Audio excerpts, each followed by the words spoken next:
আমাদের এই পশ্চিমবাংলাতে সত্যি অনেক অসহায় মা বোন আছে যারা এই অন্নপূর্ণা ভাণ্ডারের ফর্মটা নিজেরা ফিল আপ করতে পারছেন না, অন্যের ওপরে ডিপেন্ড করছেন।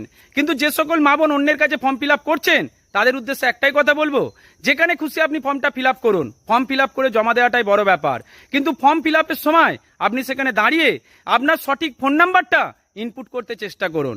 কারণ ফোন নাম্বার যদি আপনি ভুল দিয়ে ফেলেন তাহলে কিন্তু আপনার ফর্মটা কোনো একটা কারণে বাতিল হয়ে গেলে সেই ফর্মটাকে সঠিক করার সুযোগ আপনি কখনোই পাবেন না।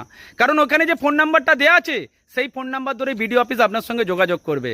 ধরে নিন আপনি যার কাছে ফর্মটা ফিল আপ করছেন সে তাড়াহুড়ো করে আপনার অ্যাকাউন্টটা ভুল লিখে ফেলেছে, কিংবা আপনি তাড়াহুড়ো করে কোনো একটা ডকুমেন্টস দিতে ভুলে গেছেন, কিংবা হাজার কাগজের ভিড়ে আপনার একটা ডকুমেন্টস মিসিং হয়ে গেছে, তাহলে বিডিও অফিস আপনার সঙ্গে যোগাযোগ করবার জন্য ওই কন্ট্যাক্ট নাম্বারটা ধরে আপনাকে খুঁজবে। আর ওই কন্ট্যাক্ট নাম্বারটা যদি আপনি চালু সিম না দেন তাহলে বন্ধ দেখলে বিডিও অফিস কিন্তু আপনার সঙ্গে যোগাযোগ করতে না পারলে আপনার ফর্মটা ক্যান্সেল হয়ে যাবে। তাই দায়িত্ব সহকারে চালু একটা ফোন নাম্বার ওখানে ইনপুট করুন। সেই ফোন নাম্বার ধরেই বিডিও অফিস আপনার সঙ্গে যোগাযোগ করে আপনার থেকে গুরুত্বপূর্ণ নথি পুনরায় চাইতে পারে, কিংবা আপনার যদি কোথাও ভুল হয়ে থাকে সেই ভুলটা সংশোধন করে আপনাকে অনুদানের টাকাটা আপনার হাতে পৌঁছে দেবে।